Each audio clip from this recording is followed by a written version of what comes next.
any weapons, and yet they're brutally beaten. And I will show you some pictures really nice.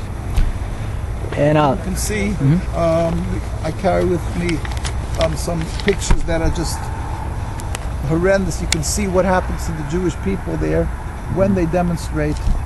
And this is simply because they're speaking up and they're saying we do not accept the state of Israel. And I could show you, people have no inkling of how large these communities are, but this is the basics of religious Jewish communities. Whether it would be in Jerusalem, here you can see the masses of tens of thousands of Jews in the streets of Jerusalem, and I could show you in the United States.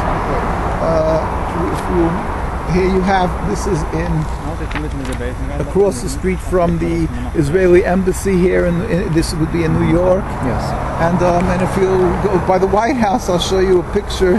Here you can see this is in front of the White House. You can see tens of thousands of Jews demonstrating. Now, the difference is that in the United States, we have police to protect us, and when you go into Israel, this is what happens over there when they demonstrate.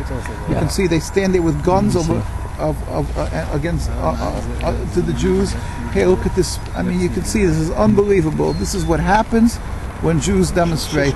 Look at this. This is Israeli police, Israeli army. You know, because they're standing up and saying that the state of Israel is against God. Now, sir, well, what is your group called?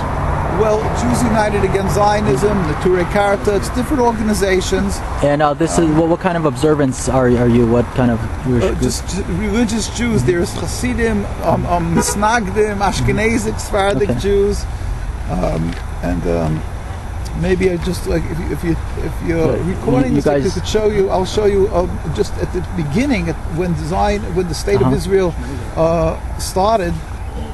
They had. The chief rabbis of Palestine pleaded with the United Nations. This is the chief rabbi of Palestine. I can't get that. Yeah. Rabbi Dushinsky, and he pleaded with the United States. We furthermore wish to express our definite opposition to a Jewish state in any part of Palestine. This was in 1947. Now, so interestingly, you think that it was only the Muslim and Christian communities that didn't want the occupation, but it was the Jewish community that was for hundreds of years living in Palestine, and it was only like today they're called the Israeli rabbinate and the chief rabbi. That's a farce.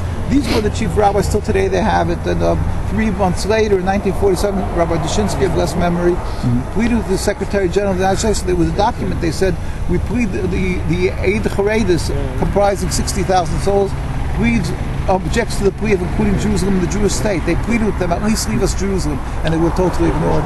Now, what do you think about the threat of Iran having a nuclear bomb? Would you consider that a serious threat? Or?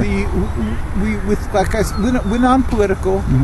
Our issue is that the Zionism in the state of Israel could be a catalyst, and is a fact that it has created a rift and a mistrust between peoples throughout the world, unfortunately, between the Jewish people and the Muslim, because people think that Zionism represents Jewish people and the Jewish religion. The Zionism, as I say, they've hijacked and kidnapped the name of Judaism and the symbols, so people confuse the two. So by clarifying this, that is certain, that by clarifying the difference and by speaking up and letting the world know that it's not Judaism, then we can stop any, God forbid, any further bloodshed, and we hope then there could be peace. I mean, one thing is certain, that if there would be a friendly environment, people would not have a problem with any nation having nuclear, and then many nations wouldn't aspire for nuclear, whatever. There would never be a problem.